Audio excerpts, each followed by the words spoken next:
It was Christmas Eve when a wealthy single father stopped his car after seeing a woman digging through a trash can. He thought it would just be a moment of charity.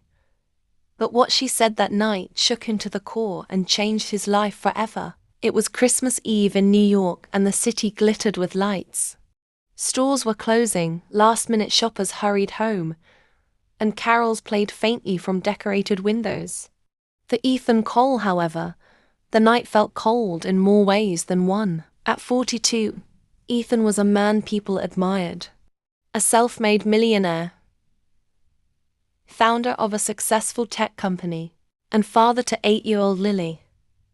But despite his wealth, his heart carried an emptiness. 3 years earlier, he had lost his wife, and every Christmas since had felt incomplete. He bought gifts, decorated the tree, filled the house with lights, but joy always seemed a step away. That evening, after leaving a toy store with the last gift for Lily, Ethan drove slowly through the snow-dusted streets. In the back seat, Lily hummed softly to a Christmas tune, hugging a teddy bear.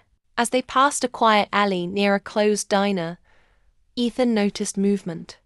A woman, thin and shivering, was digging through a trash bin. Her coat was worn, her hair tangled, her hands bare against the biting wind. She pulled out a half-eaten sandwich, brushed it off, and pressed it to her chest as if it were treasure.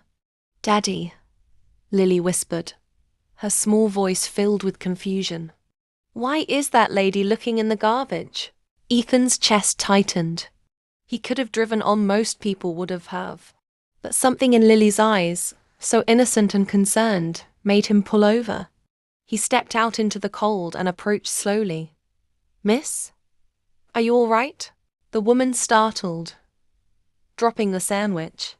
Her eyes were wary, her shoulders tense as if expecting to be scolded. I'm fine," she stammered. "Please just go, I won't cause trouble." "You don't look fine," Ethan said gently. "It's freezing out here." The woman looked down, ashamed. "I haven't eaten in 2 days. I lost my job. I lost everything. I just needed something to get me through the night." Ethan took off his scarf and handed it to her. "Take this, and come sit in the car where it's warm." She shook her head quickly. "No, I don't want charity. I'm not one of those people." Before Ethan could reply, Lily appeared at the car door holding out a thermos. "Please," she said in her small, earnest voice. "It's Christmas. We have hot cocoa." The woman's eyes glistened. After a long pause, she accepted the scarf and the thermos. "Thank you," she whispered. "My name's Anna." Ethan made a quick decision. "Anna, come with us. Have dinner. Just one meal in a warm place." At first she resisted, but hunger and exhaustion won. Soon she found herself sitting at a polished oak table, the smell of roasted chicken filling the air. Lily set an extra plate and beamed as though having a guest was the best gift of all. As they ate, Anna slowly opened up. She had been a teacher once, passionate about literature and helping children. But life had unraveled. Her mother's medical bills drained her savings.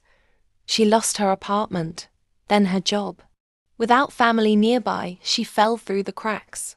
"Thought if I kept walking, kept moving, maybe no one would notice me," Anna said softly. "Being invisible hurts less than being pitied." Ethan was silent, staring at his plate. He, too, had felt invisible in his grief, burying himself in work and wealth while ignoring his heart. Lily, with childlike wisdom, reached out and held Anna's hand. "You're not invisible," she said. "I see you." Tears slid down Anna's cheeks. "Thank you," she whispered. "You have no idea what that means."